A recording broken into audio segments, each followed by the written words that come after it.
All right, hello. This video is to help Algebra 2 students with registering for their classes for next year. Okay, so it actually sort of depends on what grade you are in. Obviously, if you're a 12th grader, you're done next year, so you don't need to register. But if you are currently an 11th grader, all right, here's what we recommend, right? Next year in 12th grade, if you kind of have struggled a little bit with Algebra 2, but still want to do a math next year, we would recommend doing a college algebra course.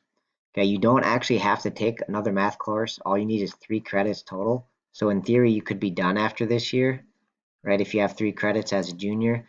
But if you're at all thinking about going on to tech school or college beyond high school, then we would definitely recommend you take a math next year. And if you struggle in this class, college algebra. Okay, if you've got a higher grade in this class as an 11th grader, we'd recommend either pre-calc or AP stats next year. It would sort of depend on what you're thinking about in college. If you're going into a field that would rely on stats, maybe AP stats. I think it's quite a bit tougher than pre-calc, but if you're going into stats-based thing, it'd be good to have. And then if you are going in any other path, calc is probably going to be the more common option.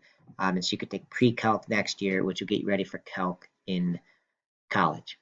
Okay, and so generally in order of difficulty for these 3 classes, the easiest one next year would be college algebra. Okay, and then the middle one would be pre-calc, and then the hardest one would be AP stats.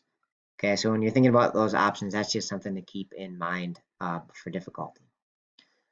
Okay, so 10th graders, if you're currently Algebra 2 10th grader, your path would be, you can either take pre-calc next year or pre-calc next year and then calc as a 12th grader, or you could do the AP stats as 11th grader and then pre-calc as a senior.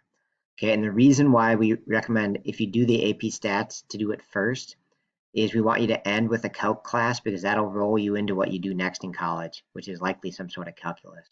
So that's the reason why if you are planning on doing AP stats, 10th graders, then do it as an 11th grader and do pre-calc as a 12th grader. Right? If you want to do, sorry, I should have wrote on here AP calc. If you want to do AP calc, then do pre-calc next year and AP calc as a senior. Okay, and I should mention that actually all of these classes up here can get you college credit. College algebra, pre-calc, AP stats, AP calc, all of those can potentially get you college credit. The AP classes depend on you scoring well on a test, on an AP test. And then like pre-calc and college algebra, I think you just have to score like an A or a B in the class or something, you can get college credit. All right, finally, any 9th graders that are in Algebra 2, your path we recommend is actually to do AP stats right away again so that you end on calculus. Okay, so you do AP stats as a 10th grader, then roll into pre-calc as 11th grader, and then AP calc as a senior. So that's kind of the path that's set out for you as a 9th grader.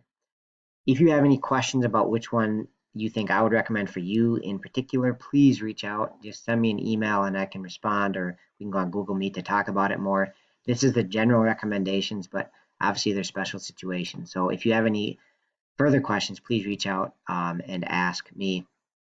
The final thing I want to do here is give a shameless plug for a class that I teach called AP Computer Science.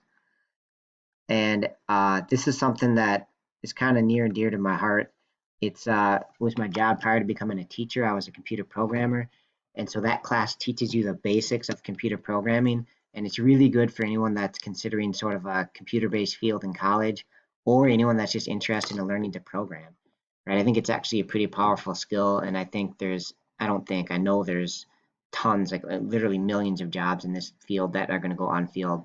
So if it's something that you're interested in, you can and get good at it, you can pretty much guarantee yourself a job. I had a job, I did this in college, computer science, and I had a job halfway through my senior year of college, which was way ahead of most of my friends.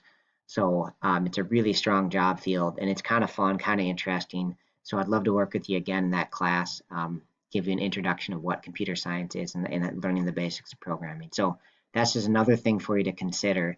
It's not really part of this map at all, but it is just if you have some space as you get older in your schedule, it's a really good class for you to consider. All right, that is it. As always, let me know if you have any questions on this registration information. I think you just register out on our school website. Yeah, and if you need any other help, let me know. Have a good day.